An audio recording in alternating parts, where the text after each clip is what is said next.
Rebecca Sloane's boot slammed into the judge's desk, echoing across the courtroom as cameras flashed. Judge Malcolm Reed didn't fight back. He just looked at her and said, "You've proven who's on trial today." Within minutes, her badge, her career, and her power began to crumble. But what kind of truth could make a cop destroy her own life in front of everyone? If that question hits you, hit the like button and share this story, because what happens next will change how you see justice forever. I was in courtroom 7 amperes when the air turned sharp, the kind of sharp you feel right before thunder. Every row was taken. Parents clutching handbags, young public defenders in wrinkled suits, 2 reporters balancing phones on tiny tripods. The fluorescents buzzed like bees over polished wood. When the side door opened and Detective Rebecca Sloane stepped through the room, gave a collective flinch. It tried to hide. She didn't hurry. She didn't have to. Sloane moved like she owned the aisle, shoulders squared under a navy jacket that still held the crease from an iron. She paused at the rail, let her gaze sweep the gallery, and smiled the way people smile when they believe the room is already theirs. No one said her name aloud, but you could feel it pass from mouth to mouth anyway. Sloane. The cop from the headlines. The one who kept order. Judge Malcolm Reed watched her from the bench, hands, folded face, compose the kind of stillness that says, "I've seen worse and I'll see better if we're patient." He was a tall man, not large, but anchored as if the bench was built to fit him. His voice came low and even a steady drumbeat under the electric hum. "Detective," he said, "you accused Leah Morgan of resisting arrest. You stand by that?" Sloane tilted her chin.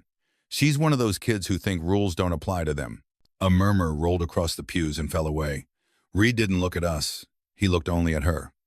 "We will rely on evidence, not opinions," he said, and turned slightly to the clerk. A monitor blinked awake on the table to his left. The video was grainy, but clear enough. A bus shelter late afternoon, the ordinary choreography of after school. Leah stood under the plexiglass roof, backpack over one shoulder, a paperback wedged face down beneath her arm, the way students do when they want to keep their place. She wasn't yelling, she wasn't posturing. She adjusted her strap and pulled a small tote bag closer to her feet.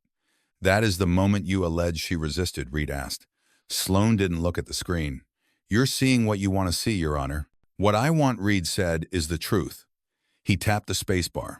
The video froze with Leah's hand on the tote's handle, a simple human gesture, the opposite of a threat. Sloane laughed. It wasn't loud, but it cut. "She's one of those kids," she said again, leaning into the sentence like it had a spine. She trusted more than the bench in front of her. "You know the type." I could feel backs stiffen around me. The court reporter's fingers hovered for a fraction too long over the keys. Reed didn't move. He let 3 seconds pass, long enough for everyone to hear their own heartbeats in the quiet. Then asked Detective Sloane, "Do you see any resisting behavior in this frame?" Something in her face twitched like a wire pulled too taut. "You people don't understand how this works," she said, and that phrase "you people" landed in the room like a dropped brick. "Respect is taught. Sometimes the lesson isn't pretty." Reed's eyes didn't narrow. If anything, they softened. "The court is not a classroom for your lessons," he said. "It is a place for facts."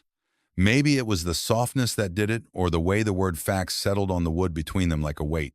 Or maybe Sloane arrived at the door with her jaw clenched and had simply run out of room to hold the pressure in.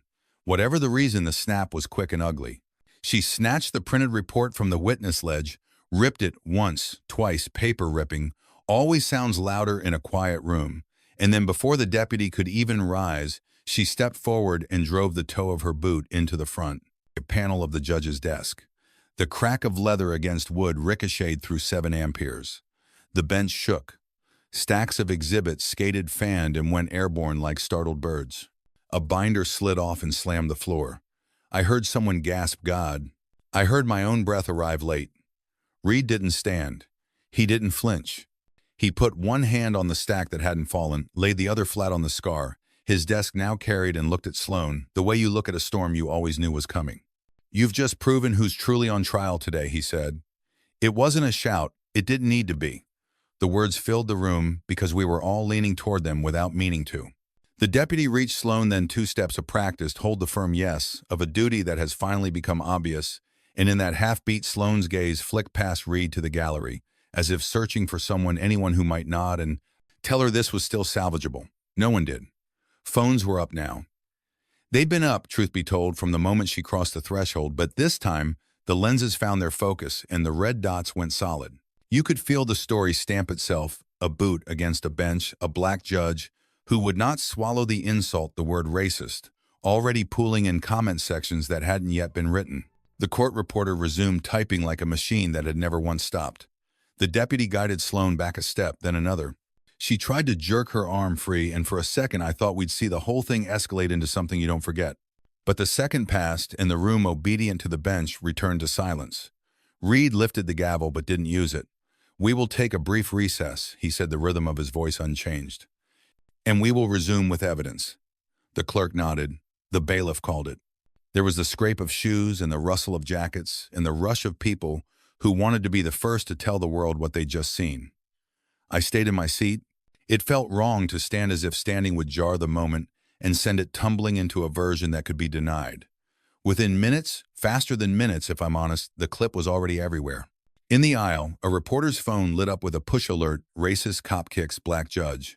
The headline wasn't precise. She'd kicked the desk, not the man, but accuracy is slower than outrage, and outrage had sprinted out of the building the instant the papers flew. They led Sloane to a side room. "Temporary detainment," someone behind me whispered with the authority of a person who reads policy manuals for sport. Her shoulders were still squared, but the set of her mouth had changed. Defiance was there, yes, but also a confusion she couldn't quite hide. What do you do when the rules you thought would protect you go suddenly mute? When the door closed, the gallery thinned to a hush. The monitors went dark. A cough stayed a cough and didn't try to be a laugh. Reed remained on the bench for a long breath, palms open on the wood, as if he were feeling for a pulse. Then he stacked the scattered exhibits with a care that felt almost like kindness, handed a bent folder back to the clerk, and rose. He didn't look grand when he stood. He looked tired in the way people do when the day has asked too much, and they said yes anyway. He stepped down from the dais and paused at the edge of the aisle. The deputy nodded to him. The bailiff waited. He took in the room, emptying but not empty, shocked but not shattered, and spoke so quietly I almost missed it. "Justice begins," he said, "where arrogance ends. I wrote it down the way you write down something you know you'll need later, though I didn't know how soon later would turn out to be." Outside, sirens dopplered down Maine like distant weather. Inside, the papers on the floor settled back to silence, and the scar in the bench, small but undeniable, caught the light. The precinct felt like a cage that morning, walls too close, air too still. Detective Rebecca Sloane sat at a cold metal table, her reflection trembling on the steel. Across from her, the lieutenant flipped through a file without looking up. She wasn't really listening to him anyway. Her eyes were locked on the photo she kept clutched in her hand, her son, Evan, 10 years old, frozen mid-laugh under a summer sun that no longer existed. The corners of that photo had gone soft from years of being held, kissed, wept on. But the boy in it remained untouched by time, even though everything else about her had withered since. The lieutenant's voice blurred into background noise. "Detective Sloane, you understand the seriousness of your actions," but Sloane was already somewhere else. The sound of sirens, the smell of burning plastic, the echo of her own scream as she tore through the wreckage. She remembered shoving past tape and uniforms, shouting her son's name until her throat split open. The blast had come from a street corner where kids used to trade baseball cards. A gas leak triggered by a gang fight, they said. Mostly black teens. She didn't care about reports, she cared about the two tiny shoes lying in the street. One red, one white, both stained with his blood. Later that night, an officer told her, "We can't prove who did it." Those words carved something inside her that never healed. Weeks passed, but grief turned to fury. Then came the night she saw a boy run, a black boy scared alone.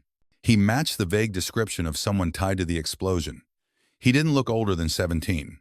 He had no weapon. She called out. He ran faster. And in the haze of grief, she pulled the trigger. One shot. Silence. And then the echo that would follow her forever. The department called it a tragic misunderstanding. Internal Affairs never reopened the file. The city moved on. Rebecca didn't.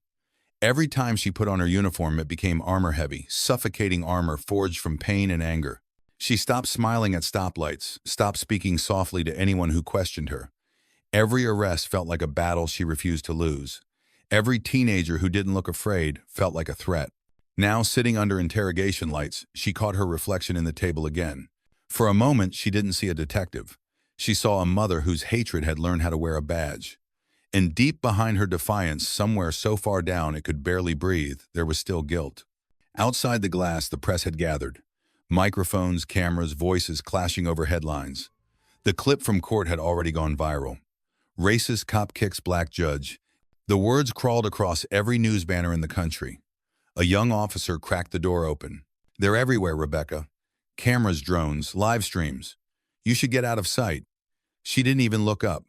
"Home, there's nothing there but walls and ghosts." The lieutenant returned with the paperwork. She signed where he pointed, hands steady but eyes dark. "They turned me into the villain for telling the truth," she muttered. He didn't answer. Maybe he knew that wasn't true. Maybe she did too. For a long time after he left, Sloane sat alone in that steel room, the hum of the lights filling the silence where her thoughts should have been. The photo of Evan lay face down on the table now. She couldn't look at it anymore. Across town, Judge Malcolm Reed was still in his chambers. The courthouse was quiet except for the faint buzz of a video playing on loop. He leaned closer to his laptop, rewinding the courtroom footage. Something wasn't right. He paused to frame Sloane's foot just before the impact his own papers midair. Then he looked at the audiograph. There it was, a 4-second gap. No sound, no ambient noise, no dialogue. Someone had cut the audio. Reed frowned, tapping his pen against the desk. 4 seconds, he whispered. That's where the truth disappeared. He didn't know it yet, but those missing seconds would unravel everything, every secret. The badge had buried every lie the system had protected. And while Sloane sat in silence, clinging to her ghosts, the man she tried to humiliate was already uncovering the one thing that could destroy her world completely. The courthouse after hours had a different kind of silence, thicker, deliberate, like it knew too much. Judge Malcolm Reed sat behind his desk, the glow from the monitor painting his glasses blue. The paused video from the courtroom hung frozen on screen. He couldn't stop staring at the moment just before the chaos Detective Rebecca Sloane's boot hovering in midair. His own papers still intact, the audience caught between breath and disbelief. He rewound again. Play. Pause. Nothing changed, except those 4 seconds. The gap sat there like a bruise in the timeline, audio missing, no ambient tone, no courtroom murmur, just dead air. He called out through the open door. "Gabriel, you still here?" Gabriel Cruz, the court's tech officer, appeared a moment later, his tie loosened, coffee in hand. "Always, Judge. You look like you found a ghost." Reed turned the screen toward him. 4 seconds of silence. "I need to know why." Gabriel leaned in, fingers flying over the keyboard. The playback sped through waveforms and timestamps. "That's strange. Looks like a manual cut. Someone tampered with the audio track." "Could it have been a glitch?" Reed asked. Gabriel shook his head. "No glitch deletes sound this clean. And look here," he isolated the muted segment and boosted the residual data. Faint static bled through. Underneath it, a soft metallic tinkling. Reed frowned. "Is that a wind chime?" Gabriel leaned closer, listening again. The sound was unmistakable, a delicate ringing that didn't belong in a courtroom built from concrete and oak. "There are no chimes anywhere near courtroom 7 amperes, he said quietly. "Whatever this is, it came from somewhere else." The mystery settled like a chill. Reed's instinct tightened. This wasn't just a glitch or lazy editing. Someone had wanted to hide something. A soft knock on his door broke the tension. Reed turned to see Leah Morgan, the teenage girl at the center of the case. Her small frame filled the doorway, her hands gripping the strap of her backpack. "Miss Morgan," he said, surprised. "It's late." "I know," she murmured, stepping in carefully like she was entering a church. I thought if I stayed quiet, they'd let me go." Reed's voice softened. Sometimes silence is louder than lies. She blinked, unsure whether it was comfort or warning. "Will she, Detective Sloane, go to jail?" Reed hesitated. "That depends on what those missing 4 seconds are hiding." Gabriel cleared his throat gently, still bent over the computer. "Judge, I might be able to restore the raw file." "Give me a few minutes." "Do it," Reed said. The girl sat quietly in the corner, hugging her bag. Her shoes squeaked whenever she shifted her feet, tiny reminders she was still a child in a world that demanded she testify against someone in uniform. Reed glanced at her, then back at the monitor, the image of Sloane frozen mid-attack. Behind the digital silence, he could feel the system shifting. Then Gabriel's monitor flickered. Once. Twice. A sudden flash. "What the?" Gabriel muttered. Lines of code began to scroll across the screen unprompted. "Someone's trying to delete the backup remotely." Reed stood. "Can you stop it? I'm trying." Gabriel's hands flew. The file window blinked, then vanished. He cursed under his breath, digging through system logs. "Whoever it is, they're in our network.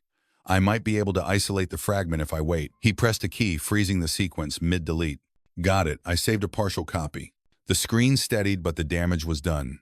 Half the data gone. What remained might hold enough to expose the truth or nothing at all. Reed exhaled slowly. Back it up on a drive and lock it away. No cloud access, no network. Gabriel nodded. Already on it. Outside thunder rolled distant but promising. Across town, Rebecca Sloan sat in the dim office of Captain Bradley, the man who'd been her mentor since her rookie days. He didn't offer her a seat. The blinds were closed, the air stale with cigarette smoke. "You've made us all look bad," Bradley said, finally, his voice flat, almost bored. "You embarrassed the department. You embarrassed me." Sloan's jaw tightened. "You taught me to hate," remember, his gaze hardened. "I taught you to survive." By lying, by covering up what we did, her tone was low, almost trembling. "You told me it was us versus them. You said pain makes you stronger." Bradley leaned forward, eyes cold. "Don't turn this into some morality play, Rebecca. You wanted vengeance. I just gave you a direction." She laughed bitterly. "And now you get to pretend you didn't light the match." He stood then, the chair scraping against the tile. "You think the world will feel sorry for you," you kicked a judge. "On camera. They'll bury you before the trial even starts. And when they do, don't expect me to reach down and pull you out." Sloan stared at him, the betrayal washing over her in silence. She saw it now. The system she'd defended all her life was ready to cut her loose. Not because she was wrong, but because she was no longer useful. "I thought we were on the same side," she said quietly. Bradley reached for his lighter. "We were. Until your anger made you sloppy." When she walked out the hallway, lights flickered, long empty corridors that hummed like the inside of a confession booth. The badges on the wall glinted in the low-light reflections of people who'd once believed they were untouchable. But the cracks were spreading. Reed had seen them in the courtroom, Gabriel had found them in the footage, and now Sloan could feel them under her boots. The walls of power she'd trusted were beginning to fracture. Somewhere deep in those missing 4 seconds, the truth waited, sharp, undeniable, and ready to cut through everything. The rain had already started by the time Leah returned to the courthouse. She stood in the hallway, drenched from shoulder to heel, clutching a folder wrapped in plastic. Judge Reed met her halfway, surprised by the look on her face. Not fear this time, but quiet determination. "I found something," she said, breathless. "You need to see this." Inside his chambers, the folder landed on his desk with a dull thud. The label was smeared but still legible. Wallace Andre, 2015, divided by use of force incident. Reed recognized the year before he even opened it, the same year he'd first joined the bench, the same year the city had promised accountability reforms that never truly came. He opened the file slowly, the paper edges warped from years of storage. The first page was a use of force report stamped, closed, divided by justified. But what caught his eye wasn't the conclusion, it was the signature. Detective Rebecca Sloan. Reed's jaw tightened. His pulse slowed, the kind of stillness that comes right before anger. He flipped another page, then another. Each report carried the same words repeated like a broken prayer. Non-compliant, threatening stance, failure to obey. Leah sat across from him, watching the realization settle over his face. "Andre was my brother," she whispered. "He was coming home from work. They said he looked suspicious because he ran when they called out, but he was scared." Reed turned the page again, slower this time. The evidence log listed a cell phone, a wallet, and 1 set of earbuds. No weapon, no drugs. Just ordinary things that suddenly looked tragic in ink. Leah's voice broke. "They called my brother dangerous because he was scared." The room went quiet. The only sound was the faint ticking of the courthouse clock, a sound that always seemed to mock time itself. Reed closed the folder and placed both hands on top of it, as though holding something sacred. He looked at her. "You understand what happens if I open this case again? It won't just shake the department, it'll shake the city." "I don't care," she said. "They already took everything from us." Reed exhaled slowly, his eyes heavy. "If we let one lie live," he said, "every truth after it dies." He stood walking to the window. The rain outside had turned the glass into a sheet of trembling light. Somewhere in the reflection he saw Sloan's face from the courtroom, not the moment she kicked the desk, but the instant after, when she realized what she'd done. It wasn't rage then, it was guilt. Reed turned back to Leah. "Where did you find this file?" "My aunt kept it. She said the police told her it was sealed. I think she was afraid to bring it forward before." "Smart woman," he murmured. "But fear doesn't serve justice. It only feeds silence. He sat again, scanning the final page. The internal memo mentioned media sensitivity and potential racial narrative escalation. His pen froze midair. The system hadn't just failed Andre Wallace, it had protected his killer. Gabriel Cruz entered quietly, holding a flash drive. "Judge," he said, "I've stabilized the partial file. I think we got something before the system wiped it." Reed looked up, the folder still open before him. "How much did we lose? Half, maybe more. But there's one thing, the chime sound, it's clearer now. It's not random, it's a door alarm. The kind used in evidence storage." Reed's hands stilled. The timing of that sound matched perfectly with the night Andre Wallace was killed, the night Rebecca Sloan signed her first statement. He glanced from the file to Leah. "They didn't bury the truth," he said quietly. "They locked it in." Leah wiped her eyes, her hands shaking. "So what happens now?" Reed stared at the folder for a long moment. He knew the risks, the politics, the pressure, the personal cost. But beneath it all, he felt something steadier: duty. He pressed his palm flat against the cover. "Now," he said, "we bring this case back to life." As Leah left his chambers, the storm outside roared harder. And for the first time in years, Malcolm Reed didn't just feel like a judge bound by law. He felt like a man chasing justice through every shadow it had ever been forced to hide. The file lay open on his desk, its pages fluttering with the wind from the cracked window like something that refused to stay buried any longer. The hearing room wasn't a courtroom, but it might as well have been. The air felt the same, stiff, judgmental, full of whispers that carried further than they should. Judge Malcolm Reed stood before the Judicial Review Council, his hands clasped behind his back, trying to look steady, even as fatigue clung to his every breath. One of the council members, a gray-haired man with a silk tie too bright for the room, leaned forward. "You're stirring race politics again, Judge Reed. You know how this city reacts to that." Reed didn't flinch. His voice stayed calm, grounded. "Justice doesn't pick sides," he said. "People do." A few heads turned. A murmur rose, then faded. The chairman cleared his throat. "You've reopened a sealed case, accused a decorated officer, and embarrassed the department on national television. We're not here to discuss ideals, we're here to discuss conduct." Reed met his gaze evenly. "My conduct is the pursuit of truth, even when it's inconvenient." "You sound like a preacher," the man said dryly. "Not a judge." Reed offered a faint, tired smile. "Maybe that's the problem. Too many judges have forgotten how to listen to their own sermons." When he left the building that night, the air outside carried the weight of something waiting to happen. Reporters shouted questions he didn't answer. He walked through them silently, his briefcase held tight like a shield. At home, the house was quiet. His wife Elaine had tried to make dinner, but the plate sat untouched. She handed him a single envelope instead, her fingers trembling. The paper inside smelled faintly of gasoline. The message was typed, not handwritten: "Drop the case or lose your family." Reed's throat tightened. Elaine looked at him with fear that said everything she didn't have to say out loud. "Malcolm, please," she whispered. "They're warning you." He stared at the letter for a long time. Then he walked outside to the porch, struck a match, and watched the flames lick at the paper. His hands trembled. He whispered almost to himself, "I'm scared, but I can't unsee the truth." The ash curled upward, carried away by the wind. Across town, the precinct lights burned late. Rebecca Sloan stood in the hallway outside Captain Bradley's office, eyes hollow-haired, disheveled, her badge clipped to her belt like a forgotten relic. She hesitated before knocking. Bradley looked up from his desk, unamused. "I was wondering when you'd crawl back in." "I need help," Sloan said, voice low. "They're turning on me. The press, the union, everyone. You know how fast they eat their own." He exhaled smoke, staring through her. "You've made yourself toxic, Rebecca. The department won't fall for you. You crossed a line and now you're on your own."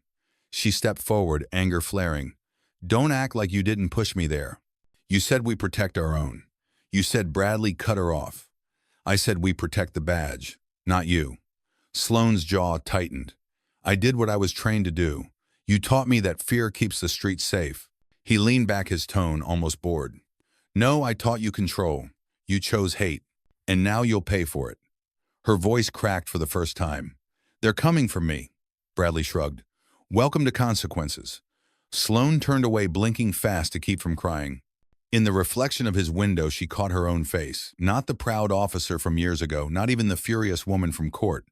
Just someone scared, cornered, stripped of the armor she thought was invincible. That same night, Reed sat in his study, the only light coming from the small desk lamp beside a pile of files. Leah Morgan's folder lay open on top.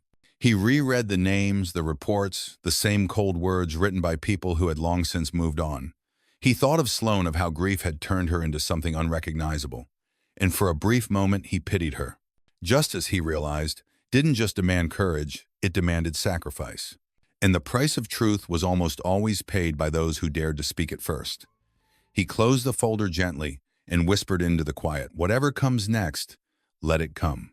The flame of his desk lamp flickered, as if an answer fragile but unyielding, refusing to go dark. The morning Gabriel called Judge Reed already knew the truth was coming back to life. The young technician's voice crackled through the phone, tight with adrenaline. "Judge, I did it. The Andre Wallace file, it's not gone. I recovered the footage." Reed's heart slowed the way it does right before a verdict. "Bring it to the courthouse," he said. "No one else sees it first." By noon, the courtroom was packed again, press attorneys Leah sitting in the front row clutching her brother's old bracelet. The air felt like it was holding its breath. Gabriel stood by the monitor, hands trembling just enough to show this wasn't routine. He pressed play. Static. Then a shaky body cam view, sunlight bleeding into the frame. Andre Wallace, 16, dark hoodie, hands up. His voice broke through the static, raw and terrified. "Please, please don't shoot." 3 shots cracked the silence. 1, 2, 3. The camera jolted, then steadied. A voice followed, cold, detached, unmistakable. "Rebecca Sloan, that'll teach him." No one spoke. The footage ended, and what filled the courtroom wasn't silence, it was shock. The kind of silence that makes even air feel heavy. Leah's sobs broke at first, quiet at first, then uncontrollable. Judge Reed rose slowly, walked down from the bench, and placed a steady hand on her shoulder. "You're not alone," he whispered. Reporters didn't move. No one dared to. Because this wasn't just evidence, it was confession. Across town, Rebecca Sloan sat in her apartment, staring at the TV as the clip replayed on every major network. The headline screamed, "Recovered police footage exposes 2015 cover-up." Her face, her voice echoed back at her. Her hand flew to the remote, trembling. Then in a flash of rage, she hurled it at the screen. The glass shattered, sparks flickering like fireflies in the dark. "That video was destroyed," she screamed, her voice cracking into a sob. "It was gone." But the truth had found a way back. She stumbled toward the window, breath shallow, the city lights blurring through tears. For the first time, the hate that had fueled her for years wasn't enough to keep her standing. At the FBI field office downtown, a man in a dark suit dropped a folder on the desk. Agent Palmer, Civil Rights Division, leaned over it with a wry half-smile. "Looks like the truth's got a pulse again," he said. His partner raised a brow. "You think the judge will cooperate?" Palmer glanced at the screen, showing Reed's courtroom, the broken silence, the evidence spreading like wildfire. "He already has. Whether he knows it or not, he just turned this into a federal case." Outside, rain pounded the windows, but inside the office, the tension buzzed electric. The system that had buried the lie for nearly a decade was cracking open, one frame at a time. That night, Judge Reed stayed in his chambers long after everyone else left. The video still played on loop, muted, each flicker of the boy's face carving deeper into his conscience. He whispered to himself, "The dead don't stay buried when justice remembers their names." And somewhere beyond the courthouse walls, the truth kept breathing louder, stronger, unstoppable. The message from the disciplinary board arrived before dawn. Judge Malcolm Reed sat at his kitchen table, the envelope still unopened beside a half-cold cup of coffee. He already knew what it said, some version of the same threat dressed in official language. When he finally broke the seal, the words were sharper than he expected. "You will be suspended if you testify again." He stared at the paper for a long moment. His hands didn't shake this time. The exhaustion in his eyes wasn't weakness. It was resolve that had been tested too many times to break now. He folded the letter neatly, slipped it back into the envelope, and said softly to no one, "So be it." That same night, Rebecca Sloan sat slumped in the driver's seat of her car, parked under a flickering streetlight. The bottle beside her was half-empty, condensation sliding down the glass like it wanted out too. She turned on the radio. A news anchor's voice filled the silence. "The recovered footage of the 2015 Wallace case has reignited public outrage. Former Detective Rebecca Sloan currently under investigation." She twisted the dial until static drowned the words. But the truth had a way of leaking through. Her head rested against the steering wheel. For the first time in years, she didn't feel angry. Just empty. The rage that had once fueled her felt like ash, now cold and useless. A single tear slipped down her cheek, not for guilt, not for redemption, for nothing. For the hollow silence where everything she used to believe had burned away, she whispered into the dark, "I could tell them everything. End this." Her voice cracked small human. "But they'll destroy me anyway." The city hummed outside indifferent. At the courthouse, Reed worked late again. The hallways were quiet, echoing only with the low hum of fluorescent lights. That's when Leah appeared in the doorway, her small hands holding something delicate wrapped in a handkerchief. "I wanted you to have this," she said, stepping closer. Reed unfolded the cloth. Inside was a small wind chime, the metal shaped like tiny silver feathers. "He hung it outside our window," Leah said softly. "My brother, Andre, said it sounded like peace when the wind touched it." Reed's throat tightened. "It's beautiful," he said. "Maybe it can remind the court what peace should sound like," she murmured. He smiled faintly, took the chime, and crossed to the window. The storm outside had passed, but the wind still whispered through the courthouse cracks. He hung the chime on the frame. It swayed gently, releasing a soft, haunting melody. For a moment, neither of them spoke. Then Reed said almost to himself, "Justice always begins quietly, right before the storm." Leah looked up at him, uncertain if he meant the past storm or the one still coming. Across town, Sloane sat in her dark car, listening to the faint echo of that same broadcast, returning on a different frequency. This time she didn't turn it off. Her reflection in the rearview mirror looked like someone she didn't recognize, someone stripped of armor, someone who'd run out of hate to hide behind. The first crack in her armor had formed not from guilt or punishment, but from truth itself, a truth she'd spent years burying under fear. And as the faint sound of wind chimes drifted through the courthouse window, two people, one chasing justice, one fleeing from it, felt the same thing for the first time. The uneasy calm before everything falls apart. The courtroom was overflowing that morning, every seat taken, every eye fixed on the defense table where Detective Rebecca Sloane sat beneath the crushing glow of the cameras. She looked smaller now, her once straight posture sagging under the weight of everything she had denied. But her stare was still sharp, the last weapon of someone who'd spent a lifetime hiding behind steel. When the bailiff called the session to order, Judge Malcolm Reed entered. His steps were slow, deliberate, like he knew each one brought the truth closer to the surface. He didn't look at Sloane at first. He looked at the crowd, reporters, attorneys, citizens, and then said with quiet authority, "Detective Sloane, you may proceed with your statement." Sloane rose, her palms pressed against the table, as if steadying herself on something that wasn't there anymore. "I did what the law trained me to do," she began. "People like you, sitting behind desks, you don't understand what it's like out there. Every second on the street is a war. You hesitate once you die. I followed procedure." Her voice wavered not with guilt but with exhaustion, the sound of someone fighting to stay convinced of their own story. Reed's tone was calm. "Then why alter evidence?" A murmur rippled through the room. The camera zoomed closer. Sloane's jaw clenched. "Because you wouldn't believe me otherwise. Because every time a cop does their job, someone turns it into a witch hunt. The truth doesn't matter anymore, just the politics." Reed leaned slightly forward, his voice still steady, but laced with quiet gravity. "Truth doesn't need a version," he said. Sloane's lip curled. "Don't lecture me. You're a black judge protecting your own kind." The room gasped. The air itself seemed to recoil. Reed didn't blink. His reply came soft but unyielding. "Truth has no color," he said, "but lies always stain." The silence that followed was electric. Even the reporters forgot to type. Sloane's hand tightened around her pen until it snapped between her fingers. From the gallery, Gabriel Cruz, the court technician, stood when called. He held up a small flash drive, the weight of its truth heavy in his palm. "This," he said clearly, "is the unaltered file, pulled directly from the police department's secure database. The data integrity matches the recovered body cam footage frame for frame. The only deletion order," he paused, eyes flicking toward Sloane, "came under Detective Sloane's credentials." Whispers spread like wildfire. Sloane's breath hitched. For the first time, the mask she'd built over years began to crack. Her voice fell to a whisper. "They said they'd back me if I stayed quiet." Reed's eyes softened, but only for a moment. "And they're quiet now, aren't they?" Her gaze snapped up to his defiant, broken human. For the first time, the power between them felt equal. She had her hate, he had his truth, and both of them were bleeding because of it. Sloane's shoulders slumped. "You think you've won, Judge," she said, her tone trembling. "They used me. I was their weapon. You think tearing me apart fixes what they built?" Reed didn't answer immediately. He simply said, "This isn't about winning. It's about stopping the silence from spreading." Sloane looked away, her hands shaking. The courtroom lights glared against her badge lying face down on the table, like a relic of something already dead. Reed turned to the court clerk.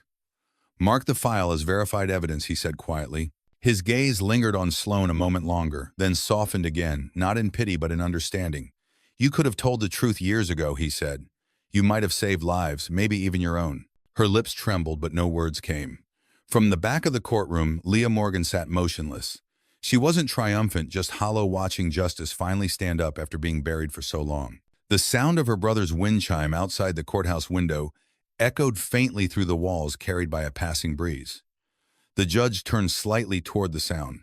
For a second, even he seemed to pause, letting it fill the silence that justice always leaves behind. When he looked back at Sloane, their eyes met again, no anger now, just truth laid bare between them. No one spoke. No one moved. The cameras clicked. The world outside waited. And in that still suspended moment, the courtroom held its breath, knowing the storm that followed this silence would change everything. The air in the courtroom felt heavy charged, like lightning waiting for a place to strike. Detective Rebecca Sloane stood trembling at the defendant's table, her face a storm of fury and despair. The verdict wasn't in yet, but the truth had already condemned her. Every whisper in the crowd sounded like judgment, every breath like a verdict. She suddenly slammed both hands on the table. "You think you're better than me," she screamed, her voice cutting through the hush. "You think because you wear that robe you're any cleaner." Judge Malcolm Reed didn't rise. His eyes met hers, calm as stone. "No," he said quietly. "I just learned not to hate myself." Something inside her snapped. Sloane lunged forward, her boots striking hard against the floor. "You don't know what it's like," she shouted. "To lose everything and still be called the monster." Reed didn't move. The courtroom guards hesitated, caught between duty and disbelief. Then Sloane did what no one expected. She kicked the front of the judge's bench the same way she had months ago. The sound thundered through the room, wood splintering echoes, slamming into the marble walls. And from above the window, the wind chime fell. It struck the floor, softly ringing once, twice, its delicate tones slicing through the chaos like a memory refusing to die. Everyone froze. Even Sloane stopped breathing. The doors burst open. Agent Palmer and two members of the FBI Civil Rights Division entered, their badges catching the light. Palmer's voice was steady, almost regretful. "Rebecca Sloane," he said, "you're under arrest for civil rights violations, evidence tampering, and obstruction of justice." For a second, she just stared at him, eyes wide, disbelieving. Then her knees gave out. She dropped to the floor beside the fallen chime, her laughter echoing strangely raw and broken. "So this is how it ends," she whispered, half laughing, half crying. "Not with justice, but with a sound." Reed stepped down from the bench, his black robe brushing against the floor as he walked toward her. The courtroom was silent, no cameras clicking, now no whispers, no movement, only the faint sound of the wind outside. He stopped in front of her, the chime between them, still trembling from its fall. He spoke softly, each word measured and sure. "That sound," he said, "is justice." Sloane looked up at him, eyes red face, streaked with tears, and for the first time since her name hit the headlines, she didn't fight back.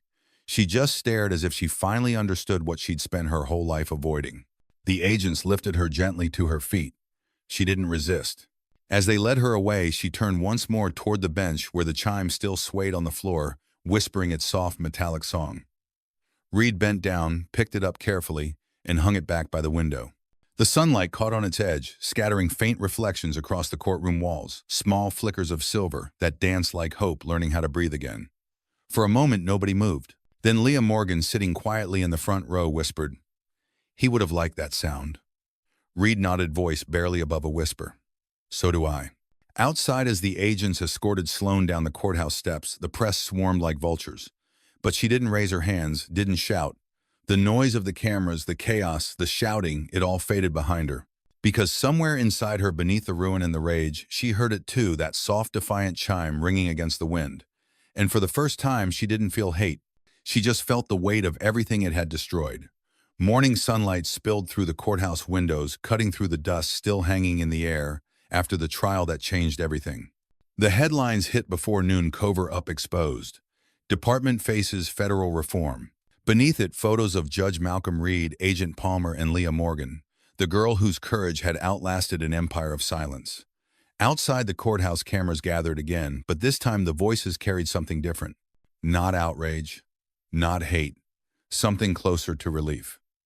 Leah stepped up to the podium, a small slip of paper in her hand. She didn't read from it. She didn't need to. Her voice was steady, raw, and real. Justice isn't revenge, she said. It's when truth no longer has to whisper. The crowd went quiet. For a brief second, the wind carried her words through the city square like a promise too long delayed. Later that week, Judge Reed stood at the edge of a park by the river, the same park where Andre Wallace's life had ended 10 years earlier. A small memorial now stood there, flowers, candles, and a simple plaque with his name engraved beneath the words "He mattered." Leah was there too, standing beside her mother, holding the same wind chime her brother had once made. Reed didn't approach them. He stood far enough to let them have their peace, but close enough to hear the sound of the chime catch the breeze. It wasn't mournful anymore. It was steady, alive, like the sound of something that had survived. Reed closed his eyes. For the first time in months, he let the silence feel safe again. Across town, inside a gray detention van, Rebecca Sloan sat in handcuffs, staring out the barred window. The city she once protected passed by like a stranger. She didn't fight the cuffs. She didn't look up when the guard shut the door. Agent Palmer sat opposite her, expression unreadable. After a long silence, Sloan finally spoke, her voice low, almost broken. "I just wanted someone to pay." Palmer met her eyes and said quietly, "You just did." She turned away, tears slipping free, not of guilt or defiance, but of the realization that the hate she carried had only ever destroyed her. The engine started, and the van rolled away. That evening, Reed was leaving the courthouse for the last time that week when a government official caught up to him on the steps. "Judge Reed," the man said, "you've made enemies in high places." Reed smiled faintly, adjusting his coat. "Justice always has enemies," he said. "That's how I know it's real." The official didn't reply. He just nodded as Reed walked away, the echo of his footsteps fading into the city's quiet hum. At sunset, Leah returned to the memorial. She hung Andre's wind chime back on the branch where it once belonged. The metal caught the dying light, scattering gold across her hands. She reached out and let her fingertips brush one of the little feathers. The chime moved gently, singing a soft, haunting melody that blended with the sound of the river nearby. Somewhere behind her, Reed watched from a distance, no longer a judge, just a man who had witnessed truth stand up after years of silence. Leah closed her eyes. And as the wind carried the chime's song across the park, a voiceover filled the quiet. "Some fights aren't against people, they're against silence." The screen faded to black. Text appeared in white, "Inspired by those who chose truth over fear," and that was the sound of justice. A story not just about truth, but about the cost of carrying it and the courage to let it speak. If this story moved you, take a moment to like this video and share it with someone who still believes that doing what's right matters even when it's hard. And if you haven't already, subscribe to Mr. Mac Stories, where every story reminds us that justice may whisper, but it never disappears. Your support means more than numbers. It's what keeps our creative team inspired to bring you meaningful, high-quality stories every week. Because here at Mr. Mac Stories, we believe one simple truth: real justice begins when silence ends.